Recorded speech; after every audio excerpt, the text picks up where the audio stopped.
Hello. So, this is take 2, episode 3. I know you guys probably didn't expect to see me here out of all places. But I mean, hey, like it is what it is. I'm trying to make the best out of it. I've been here 60 days now. So first, let me apologize to you guys because I know I said on episode 2 that it would be so quick before you got another episode, and I was going to be delivering you all this footage of all these great things. And honestly, I've just been trying to wrap my head around being on bed rest and hospitalized at the same time. Um, I'm doing good, and the babies are doing good. So we'll start off with like somewhat good news.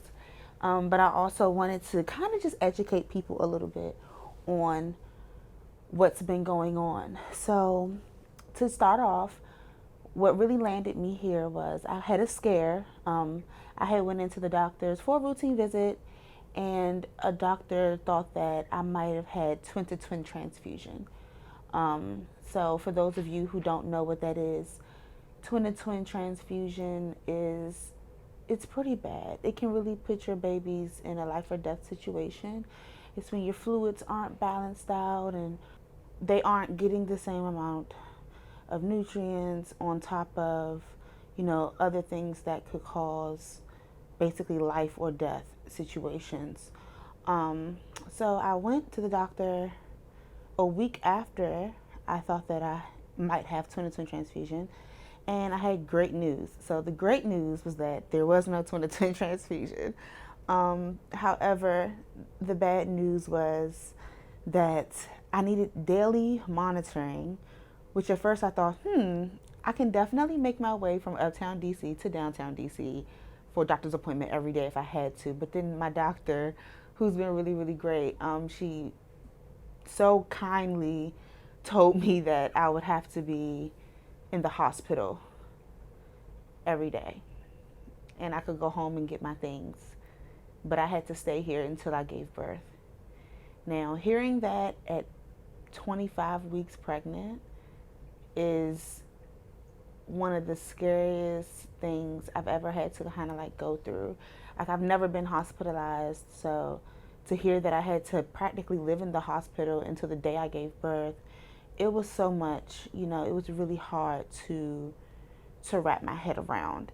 It broke my heart to pretty much feel like I was letting my family down. I felt like I was letting the twins down. I felt like I was letting my fiance down. It was just, it was heartbreaking in a sense. So one of my twins is diagnosed with IUGR, which is intrauterine growth restriction. What basically means that with my type of pregnancy, I have one placenta, and both of my twins are in their own sacs, but they're sharing the placenta to get their nutrients. And one of them, the cord is working perfectly, but the other one, there's a little bit of absence in the blood flow, which means that they're not getting as much nutrients as the other twin.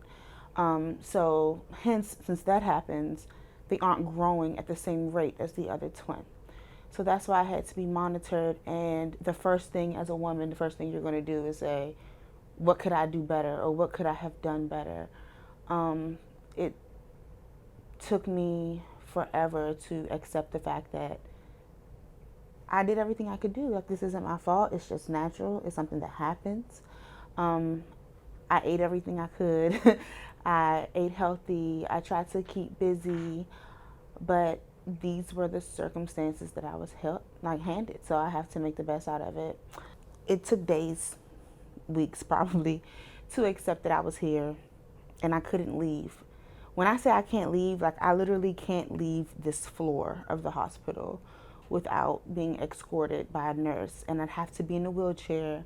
I haven't been outside other than like on a patio that the hospital has since the day I came here, which was May 30th. Dealing with that can be hard. I felt confined. I felt like, how am I going to do everything I want to do? How am I going to work? How am I going to blog? How am I going to write? How am I going to be my best self, live my best life? How am I going to do that from this small room when I'm used to my house, my freedom, my car, my makeup. Everything that just makes Stormie Stormie. It makes me who I am. Like, I felt like I was away from all of that. It's been, it's like I said, it's been a struggle, but I don't want to make it seem like it's the worst of the worst. Because honestly, now that I'm gearing towards the end, I realize how great it's been. For example, I didn't get my maternity shoot, but today I took some pictures and my fiance took them and they were awesome. Like, it's not like, my face wasn't beat and slayed, to the T, but it captured naturally who I am and what I'm going through. I've planned an awesome baby shower for when I leave here.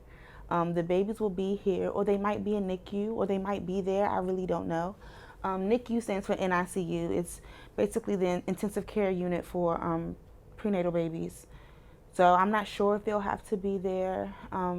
I've accepted the fact that they may have to, which I know is going to break my heart because after being here for so long, the last thing I want to do is leave my babies here. But I know that they'll be in the best care. So just like I had to wrap my head around being here because this was the best thing for them, I'm going to have to do the same thing if they have to be in NICU for a little while. Like, just whatever's best for them, I want to put them in that position to be as healthy and as strong and as happy as they can be.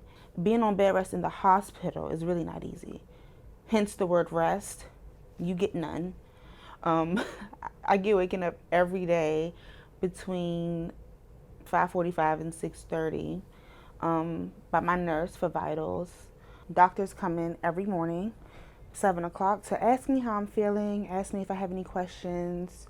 The questions I've heard daily: any bleeding, any leaking of fluids, any contractions. To this day, like, I'm 33 weeks and 5 days now. I have no idea what a contraction feels like. And many nurses and other moms I've met have told me, like, I'm lucky for that. But I've wanted to experience that. Things that have kept me happy has been food. Having my fiance here, number one. This man has slept on this chair every single night. I don't know if you can see this little raggedy chair. You can't see it probably. But there's a chair over here in the corner. And he slept in that chair every night. Like, he has not spent a night away from me. Well, no, there was one night. But that was because he was sick. Because I gave him my virus. I had got sick. I had a stomach virus. Which is the worst, mind you. Imagine a stomach virus not pregnant. And then having a stomach virus with two little humans bouncing around. It was the absolute worst. But he ended up catching the same bug I had like days later. And he did spend one night away at home. And when I tell you, to wake up and look over there and not see him was the worst. It was like I got sick all over again. Him being here has been amazing. And so many nurses have told me and people like how lucky I am to have someone with me and by my side. And I know I am. And it's meant the world to me. So I just want to thank him for that. All I can say is you have to be able to, not to say that doctors don't know what they're talking about, because my doctor has been great and I've met some really good doctors here, really great staff, really good nurses, but you just have to realize that the doctor's reality isn't always going to be your reality, and doctors work off of science and I work off of faith. My doctors basically didn't think that I would make it to week 26. My belly was so much smaller than what it is now. My babies were just shy of a pound and 1 pound and 3 ounces, I believe. Today, my babies are basically 5 pounds and 4 pounds both. And that's awesome for IUGR. I'm 33 weeks and 5 days. I'm delivering my babies at 34 weeks, which is just 2 weeks shy of what I would have delivered them at if they were perfectly fine. I mean, babies are just viable at about 25, 26 weeks. So to come in here basically and them telling me that they don't think I'll make it that far, put the automatic question in my head, like, will my babies make it? So having to deal with that and carry that weight around was the scariest thing I've ever really had to deal with.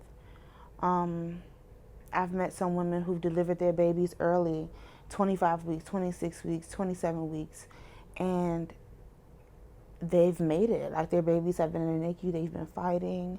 I thank God for Him giving me the strength to last this long, to carry my babies, giving them the chance to grow from not even being a pound yet to 4 pounds. And for my baby Summer, who was 1 pound, she's always been my chunky one. I can't wait to see how she comes out.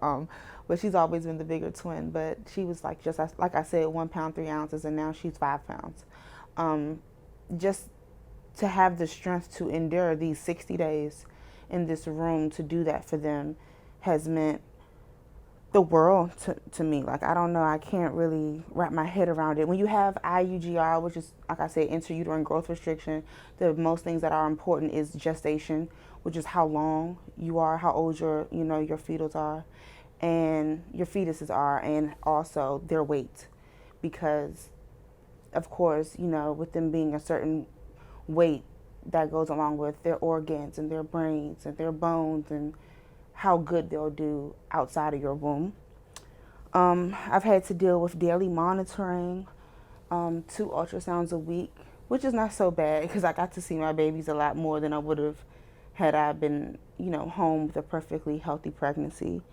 I've experienced some crazy shit being in the hospital, like some crazy stuff. I've had a nurse barge into my room at 4 a.m. looking for pillows for another patient.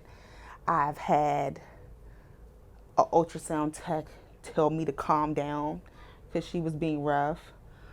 All those things got taken care of. Anybody who knows me knows I get stuff taken care of regardless, but the good has definitely outweighed the bad. I've come across some bomb nurses.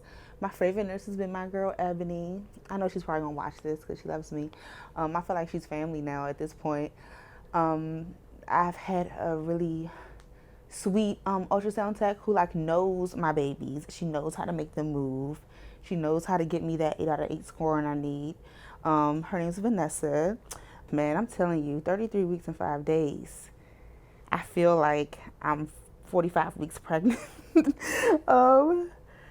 I am 2 days away from seeing them. 2 days away. 2 days, 48 hours. Like Monday morning at 8:30, I'm getting my C-section. Nervous. I've never had surgery before, so I'm really scared. But I have faith. I don't think God would bring me this far just for something crazy to happen. But I just can't wait to meet my babies. I can't wait to see the look on my fiance's face when he sees them. I'm hoping he doesn't pass out. And I can't believe I got through this without crying. Pats on the back for me. I'm going to be showing you guys the twins. I don't know when I'm going to reveal my babies. I might pull a Beyonce on y'all. It might be a year or something. Like, I wouldn't do that. But I don't know what's going to happen next. I don't want to make promises like I did before, but there will be an episode 4. And I just want to say thank you to everyone who has followed me on Instagram, who's messaged me, who's sent me messages of encouragement. Even people I don't know have been rooting for me. And it means the world to me, telling me that I'm strong, telling me that I'm an inspiration when I just felt like I wasn't nothing because of my situation. So I just want to thank God. I want to thank my friends. I want to thank my family. And I just want to thank everyone who's had something positive to say. So I hope you guys enjoyed this episode. There is some footage, so hope you guys enjoyed that too. And tune in for the next one. All right, bye.